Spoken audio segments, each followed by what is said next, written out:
बोलिए विष्णु भगवान लक्ष्मी माता की जय। मैं आप सभी को ये बताना चाहती हूँ कि हमारे 2 चैनल और भी हैं। मधुर भजन और आरती के लिए मन राखियो और डेली जनरल नॉलेज के क्वेश्चंस के लिए लर्निंग बाय डूइंग।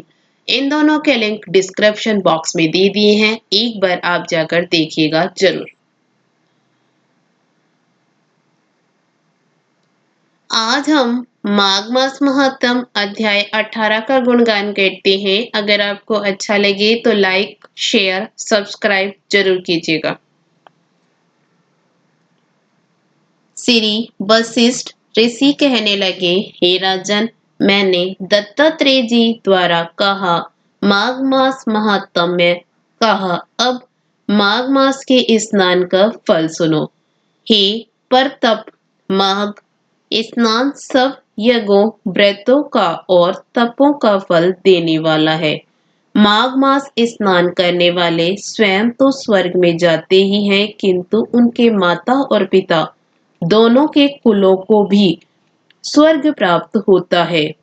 जो माघ मास में सूर्योदय के समय नदी आदि में स्नान करता है, उसके माता पिता के साथ कुलों की पीढ़ी स्वर्ग को प्राप्त होती है। माघ मास में स्नान करने वाले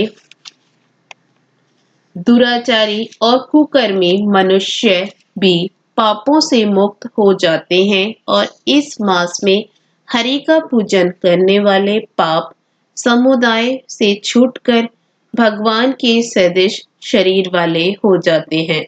यदि कोई आलस से भी माघ में स्नान करता है, उसके भी सब पाप नष्ट हो जाते हैं।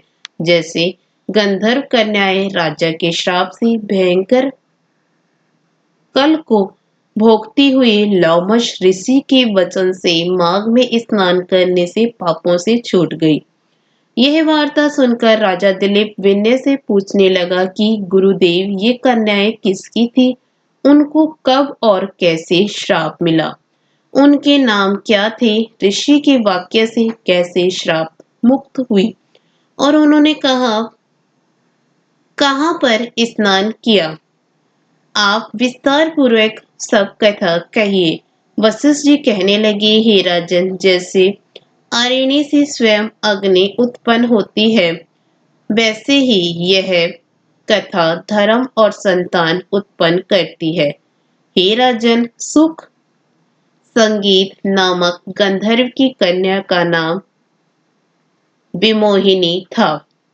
सुशीला तथा स्वरवेदी की सुमबरा, चंद्रकांत की सुतारा तथा सुप्रभा की कन्या चंद्रिका, ये 5 सब समान आयु वाली तथा चंद्रमा की जैसी कांति वाली और सुंदर थी। जैसे रात्रि को चंद्रमा शोभायमान होता है, वैसे ही पुष्प की कलियों के समान खिली हुई यह अप्सराएं थी।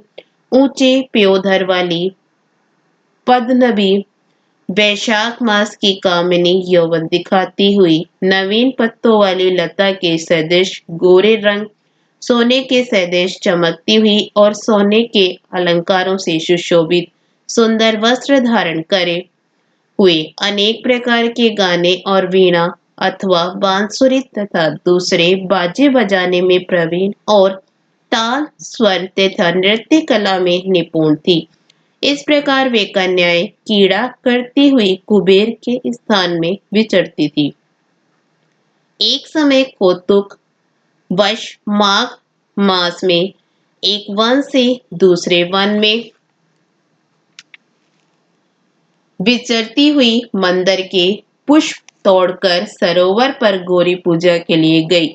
स्वच्छ जल के सरोवर में स्नान करके वस्त्र धारण कर मौन ही बालू मिट्टी की गोरी बनाकर चंदन कपूर कुमकुम और सुंदर कमलों से उपचार सहित पूजन करके ये 5 कन्याएं ताल नृत्य करने लगी। फिर ऊंचे गांधार स्वर में सुंदर गीत गाने लगी। जब ये कन्याएं गाने और नाचने में लीन थी, तो उस अच्छोद नामक उत्तम तीर्थ में वेदनिधि नाम के मुनि के पुत्र अग्नि ऋषि स्नान को गए। वह युवा ऋषि सुंदर मुख, कमल सदृश नयन, विशाल छाती, सुंदर भुजाओं वाला दूसरे कामदेव के समान था। शिखा सहित दंड लिए, मर्ग चरम ओढ़े, यज्ञोपवीत धारण किए हुए था।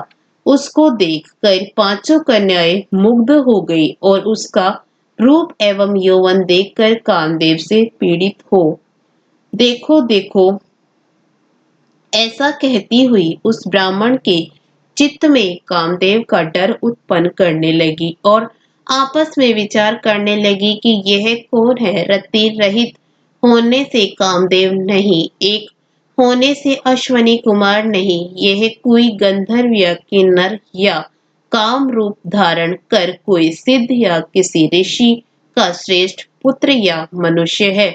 कोई भी हो, ब्रह्मा जी ने इसको हमारे लिए बनाया है।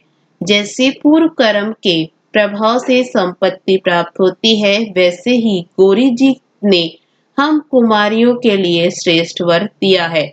और आपस में यह तुम्हारा वर है या मेरा अथवा सबका, ऐसा कहने लगी। जिस समय उस ऋषि पुत्र ने अपने मध्याह्न की क्रिया करके ऐसे वचन सुने तो वह सोचने लगा कि यह तो बड़ी समस्या उत्पन्न हो गई। ब्रह्मा विष्णु महेश आदि देवता तथा बड़े योगीश्वर भी स्त्रियों के भ्रम जाल में मोहित हो गए हैं। इनके तीक्ष्ण बाणों से किसका मन रूपी हिरण घायल नहीं हो सकता। जब तक नीति और बुद्धि रहती है तब तक पाप से भय रहता है। जब तक तप की गंभीरता रहती है, यम विधि का पालन होता है, तब तक मनुष्य ऋषियों स्त्रियों के काम रूपी बाणों से बीघा नहीं जाता। ये मुझे उन्मत्त और मुग्ध कर रही है।